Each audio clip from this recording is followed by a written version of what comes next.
Perkenalkan, namaku Ayu, umurku 24 tahun. Aku baru 2 bulan ini menikah dengan pacarku Mas Rio. Kami pacaran sejak dari SMA. Lama sekali proses kami hingga menjadi pasangan suami istri. Perjalanan panjang itu diwarnai hiruk pikuk yang tak mudah kami lupakan. Segala macam cobaan dan ujian menerpa saat kami pacaran. Hingga waktu itu kita beberapa kali sempat putus nyambung. Namun dengan tekad yang kuat dari kami berdua untuk tetap bersatu, akhirnya kami dipertemukan di pelaminan.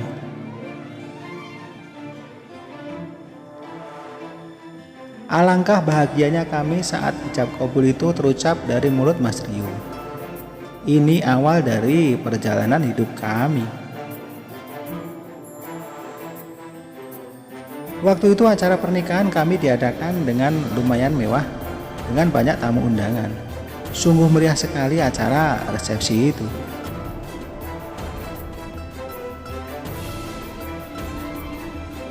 Oh ya, Mas Rio itu orangnya ganteng dengan postur yang tinggi besar, kulitnya putih. Wajar saja kalau dulu banyak cewek yang ingin jadi pacar Mas Rio. Mas Rio orangnya juga pandai, terbukti dia lulus kuliah dengan nilai yang memuaskan. Dan setelah lulus pun banyak perusahaan yang menawari pekerjaan. Mas Rio sekarang bekerja di perusahaan besar ternama sebagai manajer dengan gaji yang cukup lumayan besar.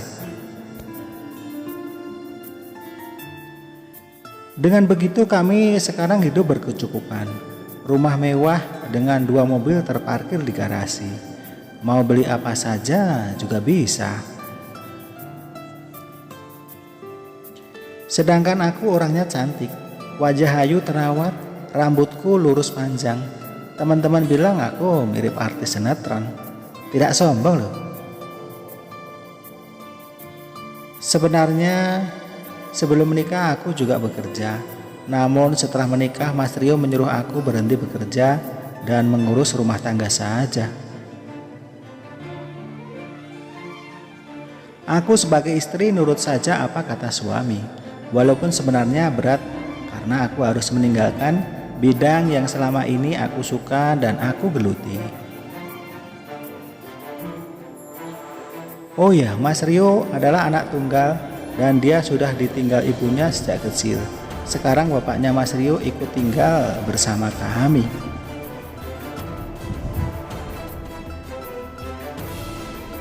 Sejak pacaran dulu aku sering diajak ke rumah Mas Rio dan aku berkenalan dengan ayahnya. Sejak pertama melihat ayahnya Mas Rio, aku agak gimana begitu. Karena sosoknya yang tinggi besar, kekar, dan tak kalah ganteng dengan Mas Rio. Aku sangat mengagumi ayahnya itu. Awalnya aku masih jarang ngobrol bareng waktu pacaran. Namun setelah menikah, aku sering ngobrol sama mertuaku itu. Apalagi setelah menikah, aku hanya di rumah dengan mertuaku itu di saat Mas Rio pergi ke kantor.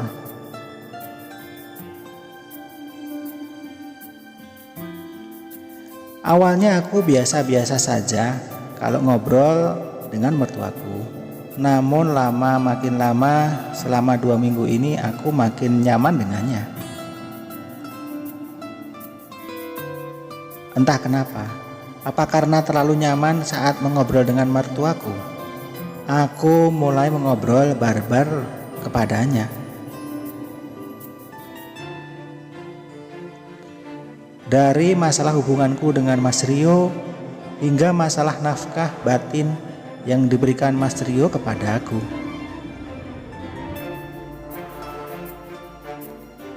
Aku pun bercerita kepada mertuaku kalau aku tidak puas dengan nafkah batin yang diberikan Mas Rio kepada aku.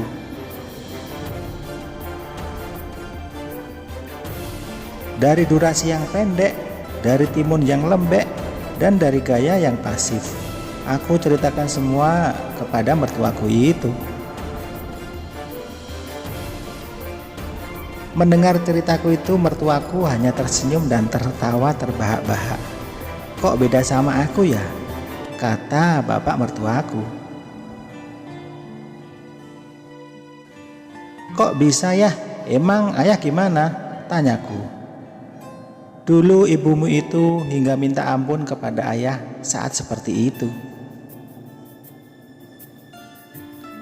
Aku pun mulai terbawa suasana, dan ayah pun menawari, "Apa mau ayah ajari sekarang?"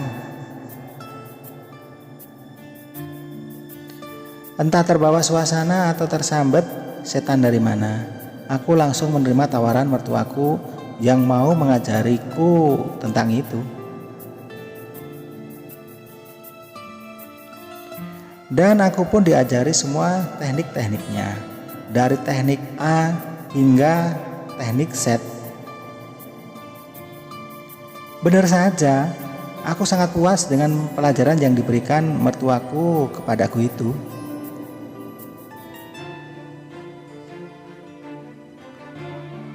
Dan sejak saat itu aku tidak kekurangan nafkah batin, karena kalau kurang aku diberi nafkah batin sama mertuaku.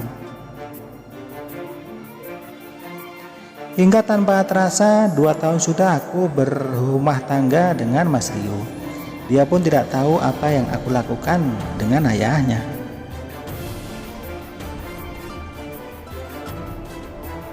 Mungkin apa karena kita terlalu pintar menyembunyikan ini semua? Atau memang Mas Rio yang terlalu percaya dengan kami?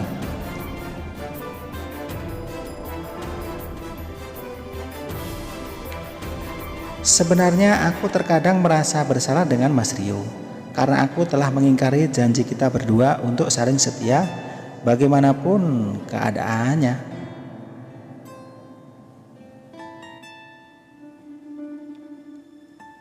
Terkadang aku juga suka menangis sendiri kala malam hari saat aku pandangi wajah Mas Rio saat sedang tertidur. Maafkan aku, Mas.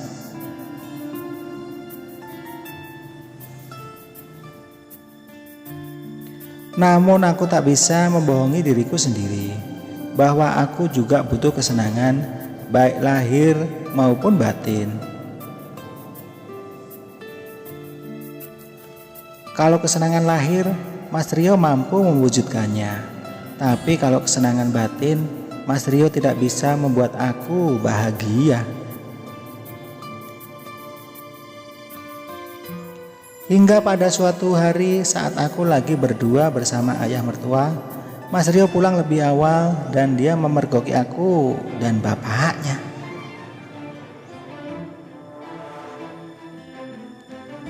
Saat itu pula Mas Rio marah besar baik padaku maupun ayahnya, karena 2 orang yang dia cintai telah berkhianat padanya.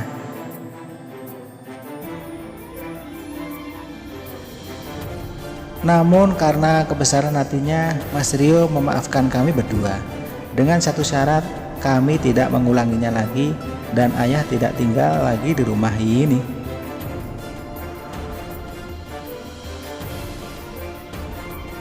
Ya, aku hanya bisa menangis dan begitu menyesal.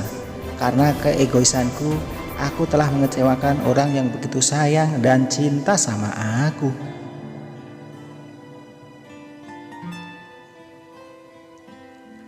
Sepandai-pandainya tupai melompat, akhirnya akan jatuh juga.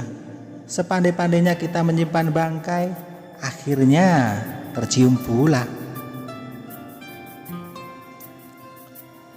Dan penyesalan datangnya selalu di belakang. Sebelum kamu menyesal, berpikirlah sebelum bertindak.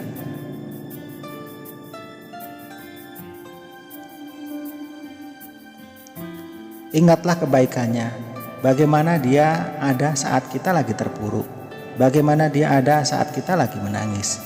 Jangan memburu kesenangan diri sendiri.